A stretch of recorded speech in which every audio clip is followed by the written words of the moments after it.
Ladies and gentlemen, please welcome Kim Sayet, Director of the Smithsonian's National Portrait Gallery.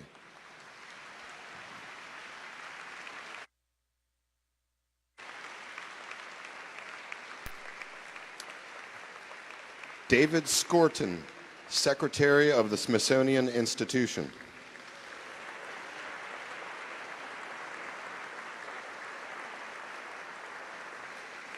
Miss Amy Sherald, portrait artist.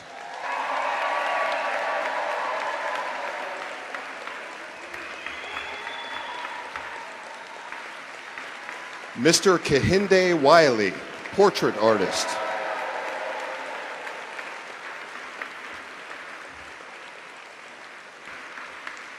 Mrs. Michelle Obama.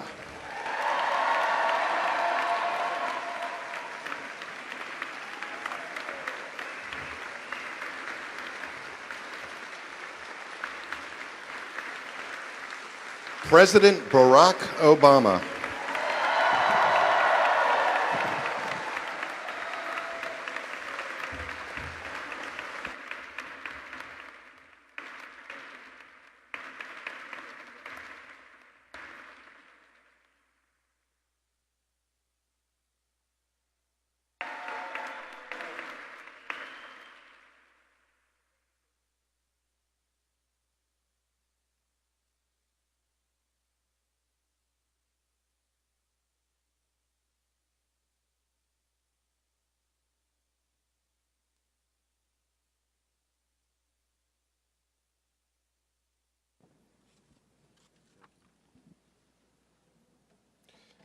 Ladies and gentlemen, please welcome to the podium Kim Sayet, Director of the Smithsonian National Portrait Gallery.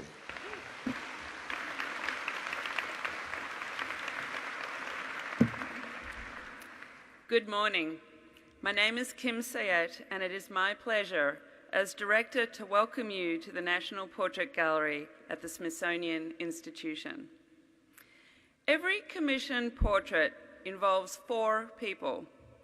The first person is the sitter, who already has a larger-than-life persona and may understandably be rather curious to see how his or her likeness will be captured in perpetuity. In a spirit then of building anticipation, I bid a warm welcome to the 44th President of the United States, Barack Obama, and his wife, former First Lady Michelle Obama, who we honor today.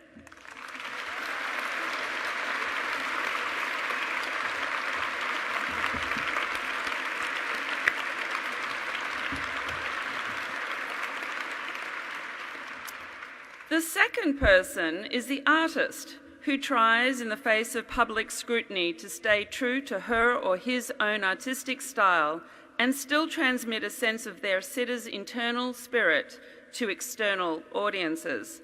In many ways, as much a reflection of themselves as an insight into their subject, the portrait artist must remain unique and, to quote the poet Baudelaire, realize a character. In the spirit of that bravery, I am thrilled to welcome Kehinde Wiley and Amy Sherald into our collection. This museum had the pleasure of showing Kehinde's work in 2008 as part of the Hip Hop and Contemporary Portraiture exhibition. And Amy Sherald we celebrated in 2016 when she became the first woman to win our Outwin Buchiva portrait competition.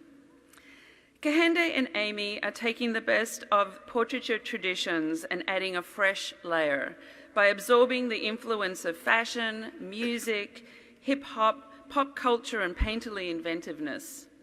Together, they are transmitting the energy of urban America into the contemplative spaces of high culture, and I, for one, am thrilled.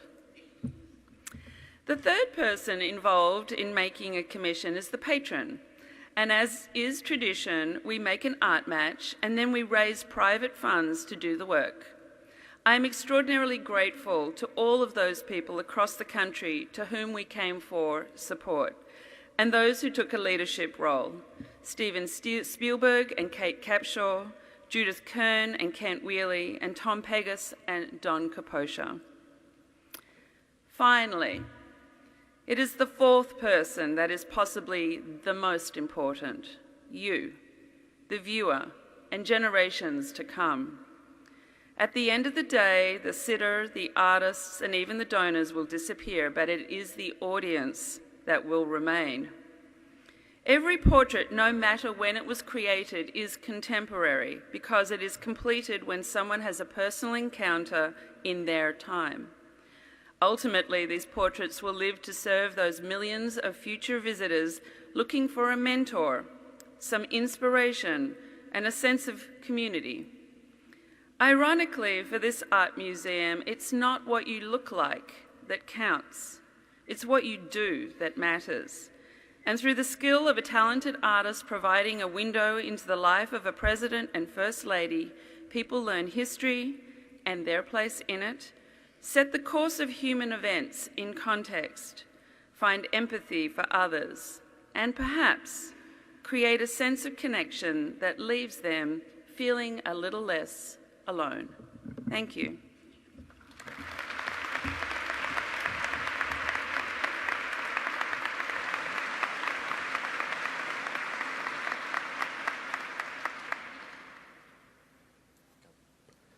Ladies and gentlemen, please welcome to the podium David Skorton, Secretary of the Smithsonian Institution.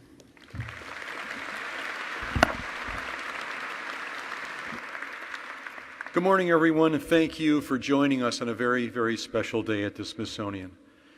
President Obama, Mrs. Obama, Vice President Biden, Amy, Kehinde, Kim, Provost John Davis, regents, commissioners, and distinguished guests. It is an honor and privilege to share this morning with you. As you probably know, we have two occasions to celebrate today. First, in just a few moments, President and Mrs. Obama will unveil their official portraits. And second, today is Abraham Lincoln's birthday. What you may not know is that President Lincoln once credited a portrait with getting him elected. A photograph by the great Matthew Brady taken before Lincoln's famous speech at the Cooper Union in February 1860. For many Americans in 1860, this was the only Lincoln they knew. The Brady image appeared on the cover of Harper's Weekly, in newspapers across the country, and on buttons and leaflets throughout the campaign. Today, that photograph is on display here at the National Portrait Gallery. Lincoln may have given Brady too much credit. There were probably a few other reasons he won the presidency. For example, I hear he was a pretty good speaker.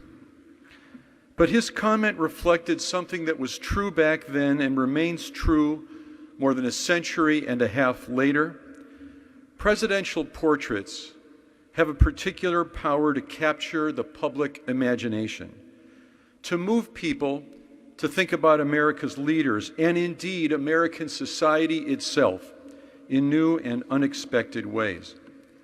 This is why the Portrait Gallery has been collecting presidential portraits for 50 years, and it's why we have expanded that collection to include our nation's first ladies. We are excited to continue both of those traditions today. And I want to stop for a moment and ask you to join me in recognizing the ongoing innovations of Portrait Gallery Director Kim Sayat and her magnificent colleagues who are continually reimagining ways in which the Portrait Gallery can inform and inspire the American public and beyond. Kim, congratulations.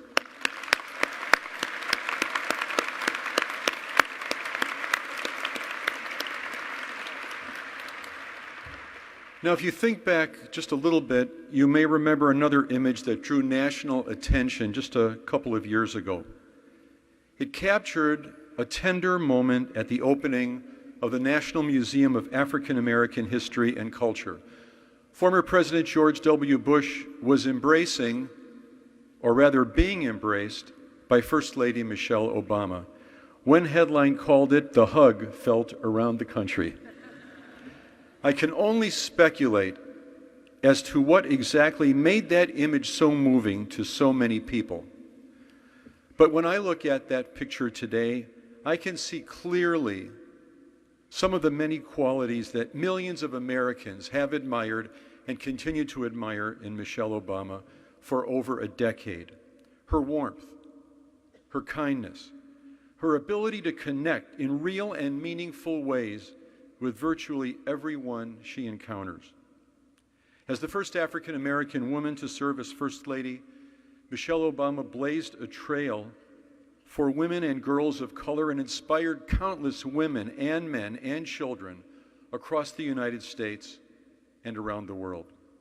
During her 8 years in the White House, she was a tireless advocate for causes that transcend partisan politics, fighting to end childhood obesity, encouraging young people to pursue higher education, supporting our service members and their families, and working to ensure that girls around the world can and will go to school.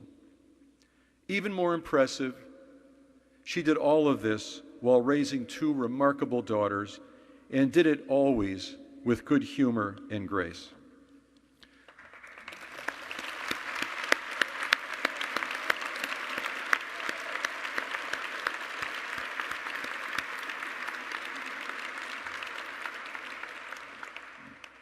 Dear to my heart, Mrs. Obama also continues to be a devoted champion of the arts. And we need the arts so much in every day in our lives. As First Lady, she helped give African American artists a greater presence on the walls of the White House, a commitment that her selection of Amy Sherald to paint her portrait reflects, and one that we at the Smithsonian here are so proud to share. And now it is my honor and privilege to invite Mrs. Obama and Amy Sherald to unveil the portrait.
Good morning, everyone.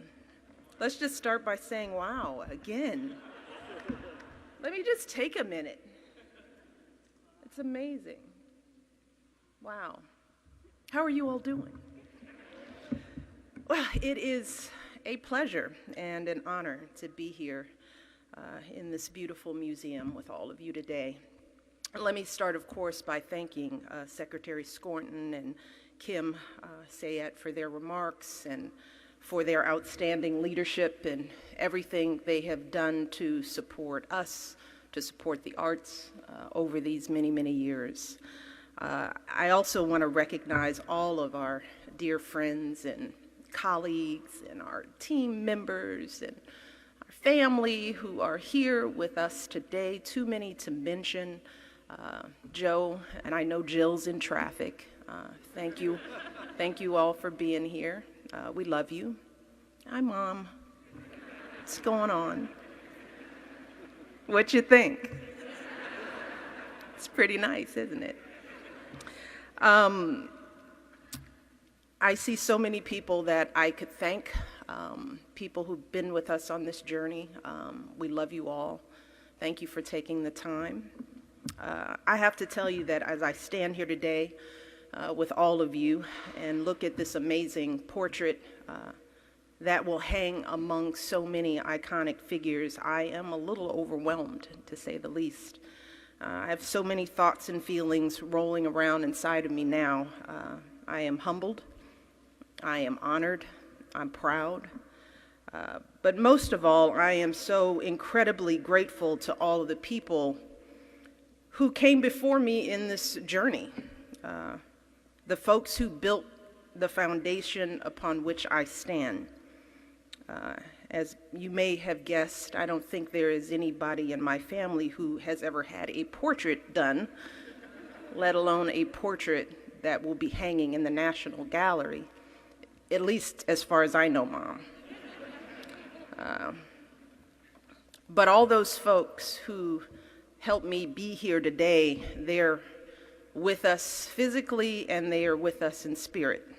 I'm thinking about my grandparents, Rebecca and Purnell Shields, Southside, as he is known now throughout the nation, Levon and Frazier Robinson Jr. They were all intelligent, highly capable men and women. They have the kind of talent and work ethic that usually destines people for greatness, but their dreams and aspirations were limited because of the color of their skin. I'm of course thinking about my dad, Frazier Robinson III, man who sacrificed everything to give me and my brother opportunities he never dreamed for himself. And of course I'm thinking about my mommy, Marion Robinson, who is sitting in the front row, supporting us like she has always done, always putting herself last on her list so that she could give me and Craig and our children everything that makes today possible. I'm also thinking about all of the young people, particularly girls and girls of color, who in years ahead will come to this place and they will look up and they will see an image of someone who looks like them hanging on the wall of this great American institution. Yeah.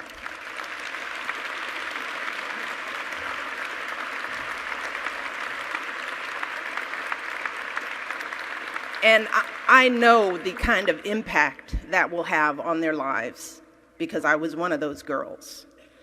And when I think about those future generations and generations past, I think again, wow, what an incredible journey we are on together in this country.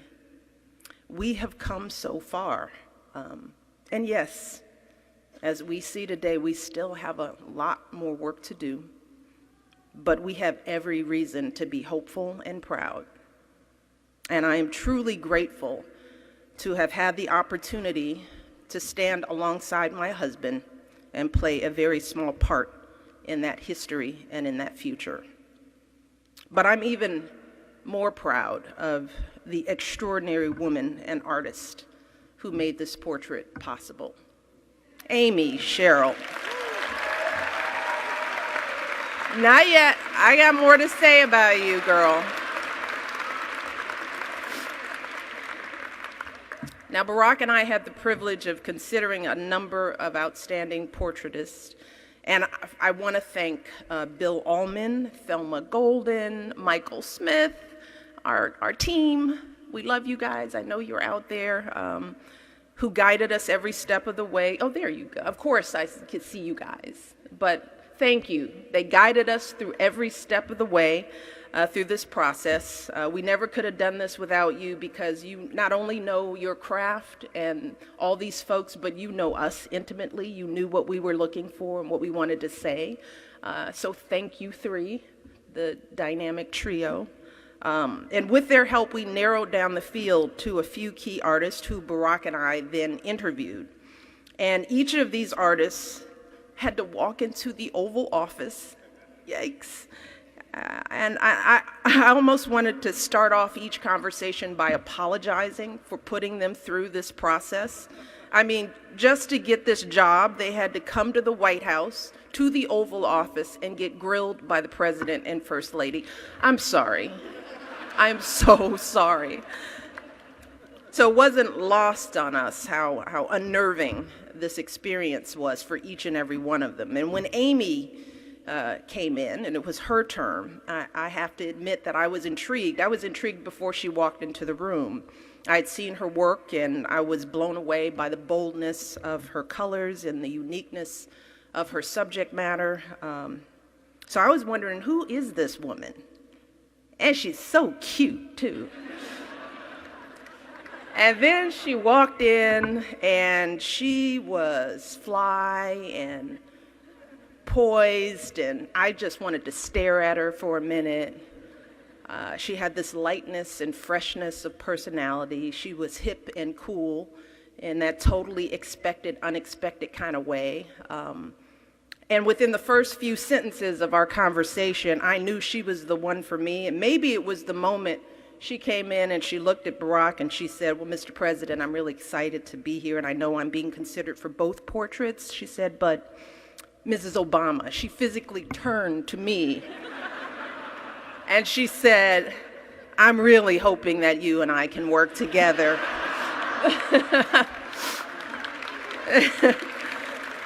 And after that, she and we started talking, and Barack kind of faded into the woodwork.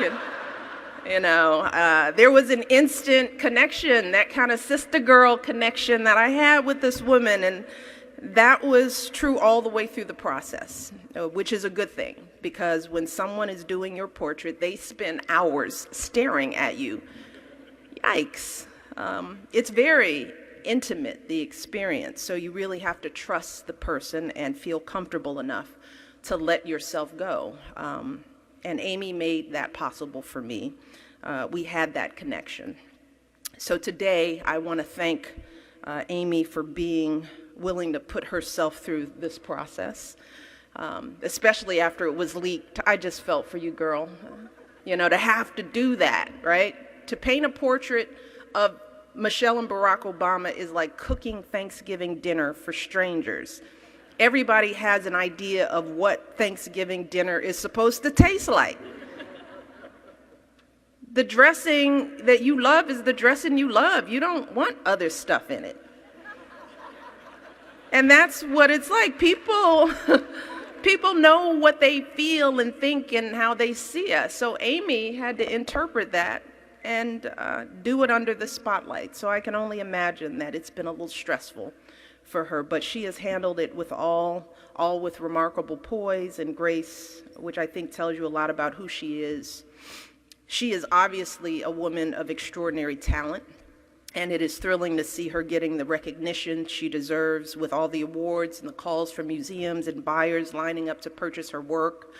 But even more important, Amy is a woman of extraordinary character and strength. Her path has been strewn with obstacle after obstacle. She's faced life-threatening medical conditions of her own. She's made tremendous sacrifices to care for the people she loves. She's endured the heartbreak of losing some of those that she's loved, and all through it, she kept going. All along, she stayed faithful to her gifts. She refused to give up on what she had to offer to the world. And as a result, she is well on her way to distinguishing herself as one of the great artists of her generation. It was a total joy.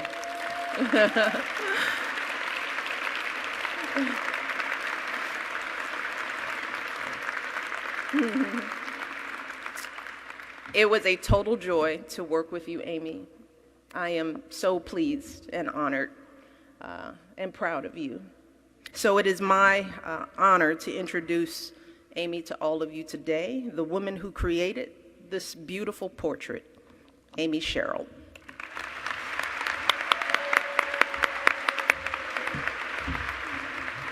Thank you. Congratulations. Thank you. Good morning. Thanks for being here so early. Mrs. Obama, I want to begin by saying thank you. Thank you for seeing my vision, and thank you for being a part of my vision.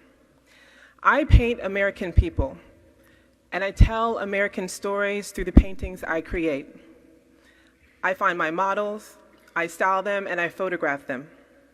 I then use that photograph as a reference. My approach to portraiture is conceptual. Once my paintings are complete, the model no longer lives in that painting as themselves. I see something bigger, more symbolic, an archetype. So approaching the commission with you as the subject of this painting is deeply connected to what I hold as my truth. This portrait delivers the same kind of symbolism. The dress chosen for this painting was designed by Millie. It has an abstract pattern that reminded me of the Dutch artist Piet Mondrian's geometric paintings.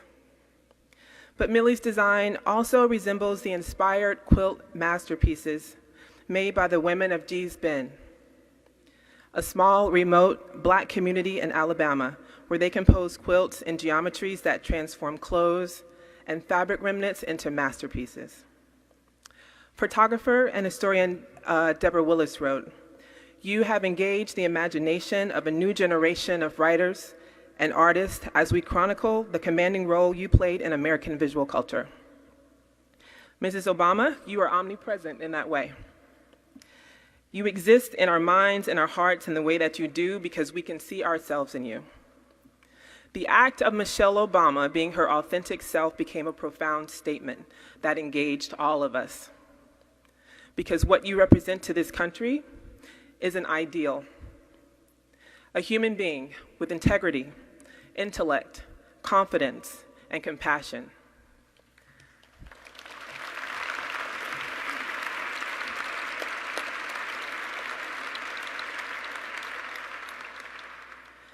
And the paintings I create aspire to express these attributes, a message of humanity. And I like to think that they hold the same possibilities of being read universally. So I will always be grateful for this enormous opportunity to work with you. This experience has humbled, it has honored and informed me in ways that will stay with me forever. So thank you again for bringing light and clarity to my journey as a painter of American stories, and I truly consider today to be a defining milestone in my life's work.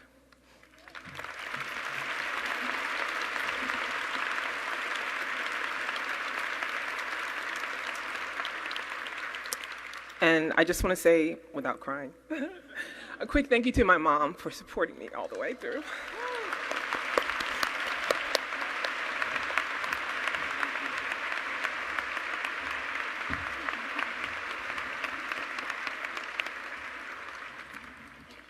Thank you, Mrs. Obama, and thank you, Amy. President Obama, I know of all people here, you are aware that your wife is a tough act to follow. I hope, sir, that you're more prepared than I am. It's hard to believe, isn't it, that just 11 years have passed since Barack Obama launched his presidential campaign in Abraham Lincoln's hometown of Springfield, Illinois. In fact, it was 11 years ago this very week. Some of you might recall that when he addressed the crowd outside the old state capitol, he quoted a speech in which Lincoln observed the strange, discordant, and even hostile elements that America confronted in 1858. At the time of President Obama's inauguration, America again faced challenges that could be described in quite similar terms. A global economic crisis, wars in Iraq and Afghanistan, rapid technological progress, and the rising uncertainty that came with that progress. And during a period of such profound change in the country and the world, President Obama provided the steady leadership that millions of Americans were seeking. He was a voice of calm in times of chaos. He was a voice of comfort in times of grief. And he was a voice of confidence at all times. Confidence in the resilience of the American people and the promise of a better future for all. In one important sense, President Obama's historic election was a departure from America's past, but he also embodied the ideals that define some of the other presidents portrayed in these halls. Lincoln's secular faith in our national union, Kennedy's commitment to public service, Reagan's optimism that America's best days are still to come. For these reasons and more, Barack Obama was a very consequential president. He will long be the subject of admiration and study and fascination. And when future generations look back at this presidency, I believe that Kehinde Wiley's portrait will give them a unique window in the way that only presidential portraits can. A window into both the man and the moment when he led with such distinction. And with that, please join me in inviting President Barack Obama and Kehinde Wiley to unveil the portrait.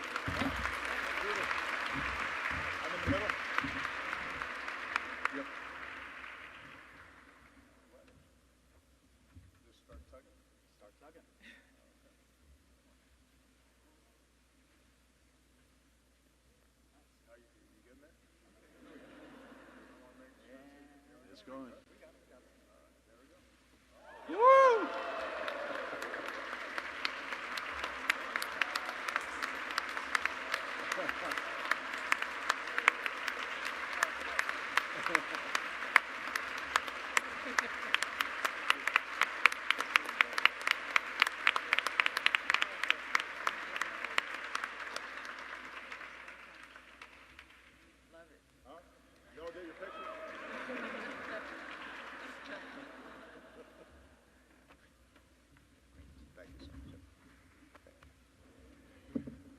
Well, good morning, everybody. It is wonderful to see all of you. How about that? That's pretty sharp. It is my great honor to be here, and I want to thank Secretary Skorton and Kim for your outstanding leadership at a couple of the crown jewels of American life and your extraordinary stewardship. I want to thank everybody who was here. Michelle and I are so grateful for the friends and family and former staff and current staff who have taken the time to be here and honor us in this way and soak in the extraordinary art that we're seeing here. It means so much to us, and I hope you're aware of that. We miss you guys. And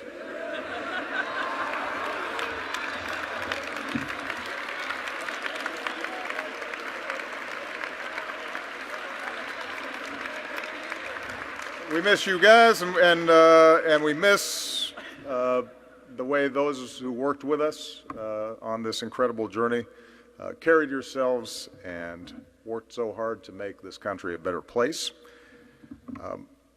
Amy, I want to thank you for so spectacularly capturing the grace and beauty and intelligence and charm and hotness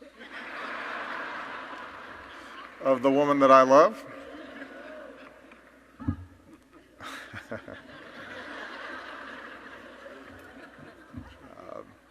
Special shout out to my man Joe Biden.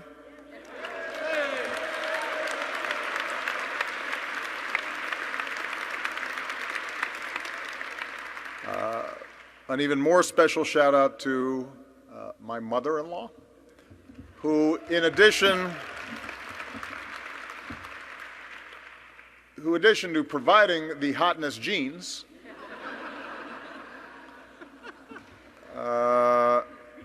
also has been such an extraordinary rock and foundation stone for our family, and we are so grateful to her. We love her so much.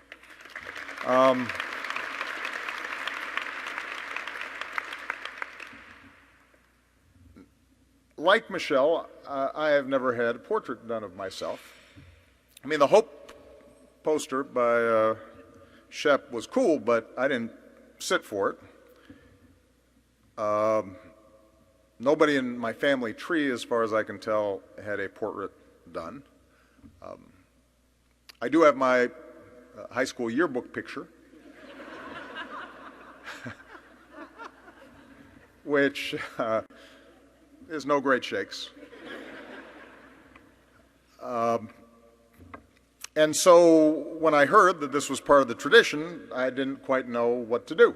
Michelle and I were somewhat confused. We were lucky to have some extraordinary friends and people with exquisite taste, Bill Ullman, Thelma Golden, and Michael Smith, who gave us the assist and helped us to consider a whole range of artists. And we had an immediate connection with the two artists that are sitting here today. I think it's fair to say that Kehinde and I bonded, maybe not in the same way, this whole sister girl, thing. I mean, we shook hands, we were, we had a nice conversation.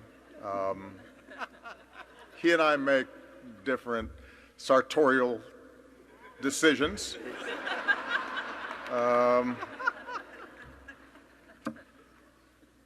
But what we did find was that we had certain things in common. Both of us had American mothers who raised us with extraordinary love and support. Both of us had African fathers who had been absent from our lives, and in some ways our journeys involved searching for them and figuring out what that meant. I ended up writing about that journey and channeling it into the work that I did because I cannot paint. I'm sure that Kehinde's journey reflected some of those feelings in his art. But what I was always struck by whenever I saw his portraits was the degree to which they challenged our conventional views of power and privilege, and the way that he would take extraordinary care and precision and vision in recognizing the beauty and the grace and the dignity of people who are so often invisible in our lives, and put them on a grand stage, on a grand scale, and force us to look and see them in ways that so often they were not. The people that Michelle referred to, people in our families, people who helped to build this country, people who helped to build this capital, people who to this day are making sure that this place is clean at night and serving food and taking out the garbage and doing all the other stuff that makes this country work, so often out of sight and out of mind. And Kehinde lifted them up and gave them a platform and said they belonged at the center of American life. And that was something that moved me deeply because, in my small way, that's part of what I believe politics should be about, is not simply celebrating the high and the mighty and expecting that the country unfolds from the top down, but rather that it comes from the bottom up. Families all across America who are working hard and doing their best and passing on the wisdom and resilience and stories to their children in the hopes that their lives will be a little bit better. And so I was extraordinarily excited about working with Kehinde, and let's face it, Kehinde, relative to Amy, was working at a disadvantage because his subject was less becoming, not as fly.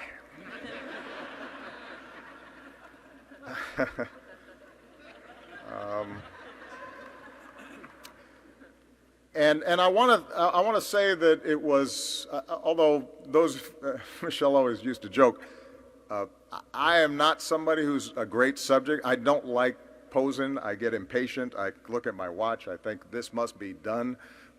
One of those pictures must have worked. Why is this taking so long? So it's pretty torturous trying to just take a picture of me, much less paint a portrait. I will say that working with Kehinde was a great joy. And he and his team made it easy. Kehinde, in the tradition of a lot of great artists, actually cared to hear how I thought about it before doing exactly what he intended to do.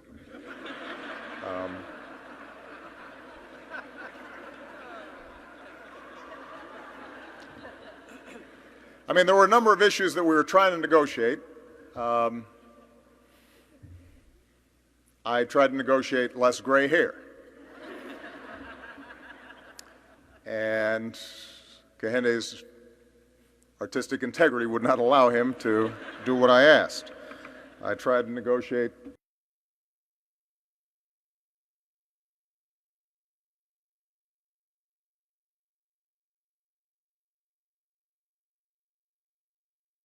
where there were some concessions was, as I said before, Kehinde's art often takes ordinary people and elevates them, lifts them up, and puts them in these fairly elaborate settings.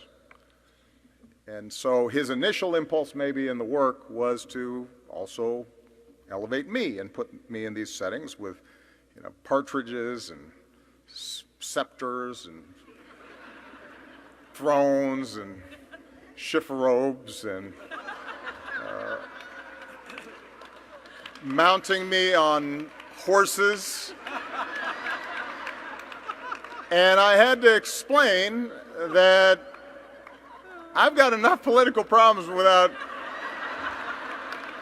you making me look like Napoleon. We've got to bring it down just a touch.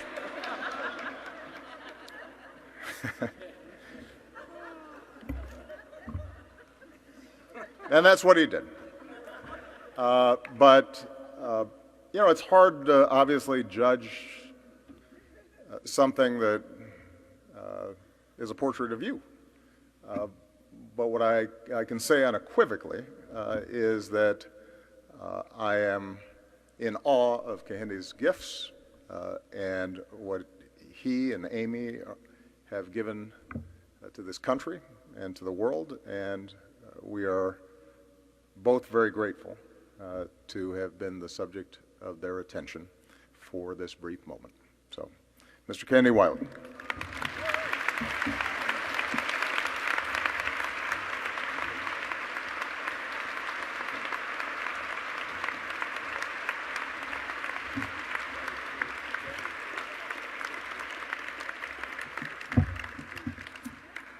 Yeah. So how do you explain that a lot of that is just simply not true?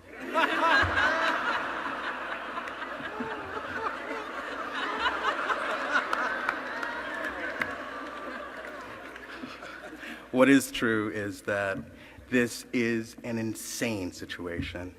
To be able to stand on this stage and to look out at this crowd and to have this level of adrenaline flowing through my blood tells me that something special is going on. My whole life is driven by chance. Much of the work that I'm known for is just chance-driven, complete strangers in the streets. Trying to find people that have a sense of grace, some sort of je ne sais quoi, something that you feel will translate on a painting and on a museum wall. It's something that you know when you see it. You don't quite know what it is.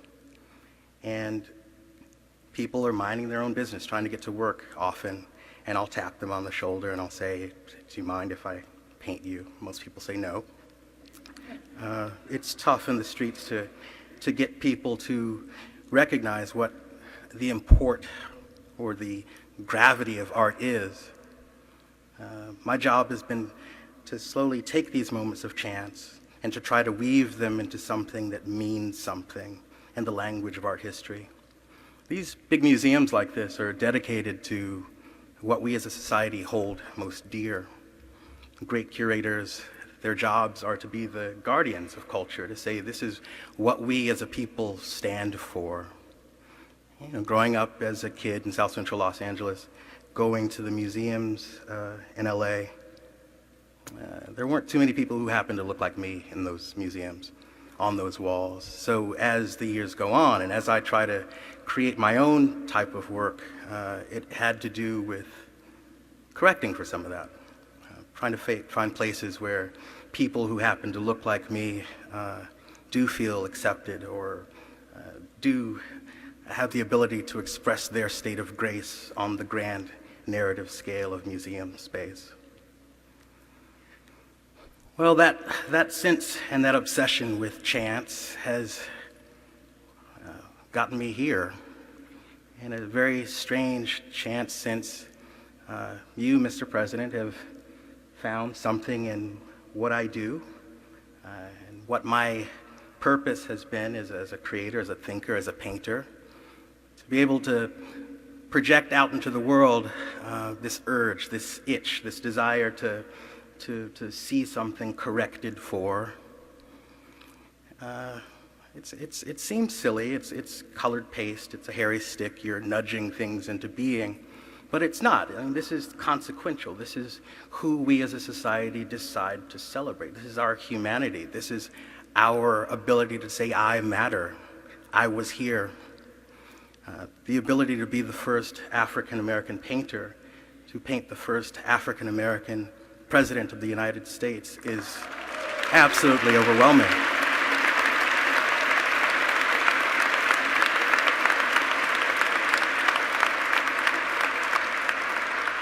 It doesn't get any better than that. I was humbled by this invitation, but I was also inspired by Barack Obama's personal story, that sense in which he and I both do have that echo of single parents, African fathers, that search for the father, that sense of twinning. There is kind of like this echo of he and I in that narrative. When you look at this painting, there's sure an amazingly handsome man seated in the fore, but there's also botanicals that are going on there that nod towards his personal story. There's the chrysanthemum, which is a sort of state flower of Chicago, Illinois. There's flowers that point towards Kenya. There's flowers that point towards Hawaii. In a very symbolic way, what I'm doing is charting his path on Earth through those plants that sort of weave their way. There's a fight going on between he in the foreground and then the plants that are sort of trying to announce themselves underneath his feet. Who gets to be the star of the show, the story or the man who inhabits that story? It's all chance-driven. And Mr. President, I thank you for giving me a chance, and I thank you for giving this nation a chance to experience your splendor on a global scale. Thank you.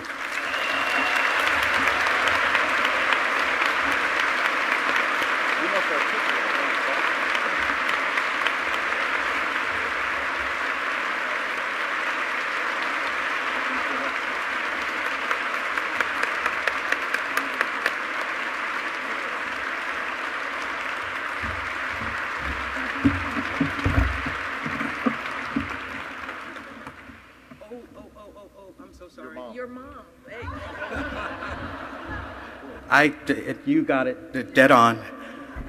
I was so in this zone, and talk about not recognizing the real source of the light. My mother, Freddie Mae Wiley, can you please stand? There is nothing I can say.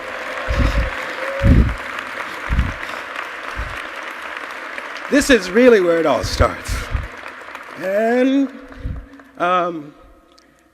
we didn't have much, But she found a way to get paint and just the ability to oh, shut up and breathe. The ability to be able to picture something bigger than that piece of South Central LA that we were living in. You saw it, you did it, thank you.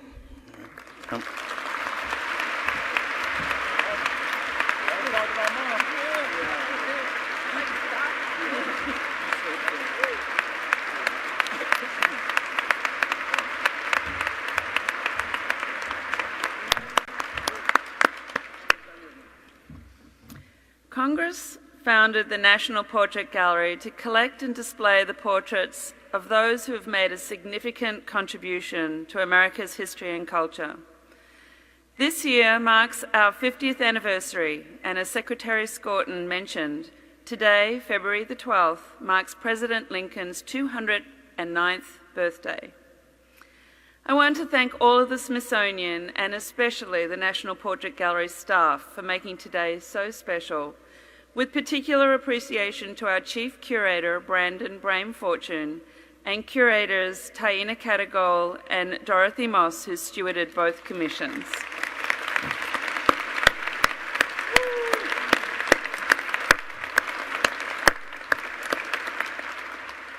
I sincerely hope that all of you here today will agree that the Portrait Gallery has an extraordinary mission to visualize the motto on the Great Seal of America, E pluribus unum, out of many, one. We hope that you continue to support our work, starting with this moment, by posting on social media using the hashtag MyNPG. Don't hold back on your excited, celebratory, and awestruck praise, everybody. So I now invite President and Mrs. Obama, Kehinde Wiley, and Amy Sherald over to their portraits for 2 photographs, the first in front of the paintings with the artists, and the second with all of those on stage. Okay. Where do you want us? In front? Yes, in front of the pictures, yeah. Whichever way you'd like. Yeah. Are you taking a picture? How do you want it? We're not going to block that. I think We on can. either side of your pictures would be great. So can Why don't we do it this way? here? Yeah, and then... That looks good.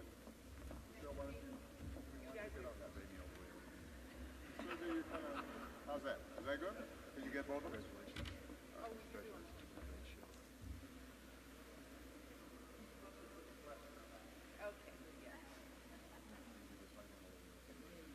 You should be here every time.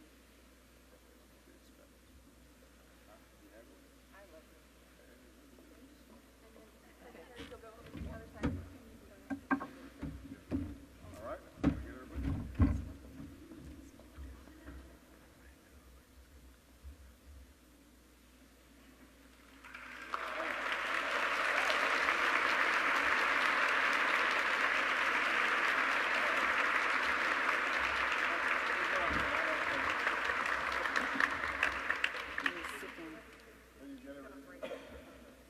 You guys got everything you need? This is what I mean about me.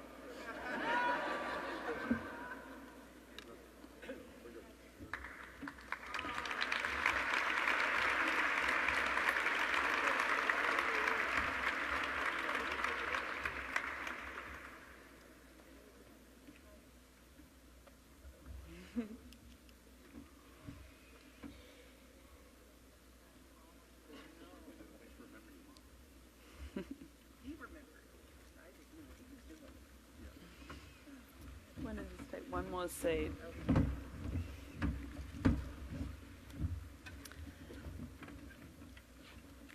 So in closing, I want to leave you with some of President Lincoln's words to remind us that what we do in life, no matter who we are, counts.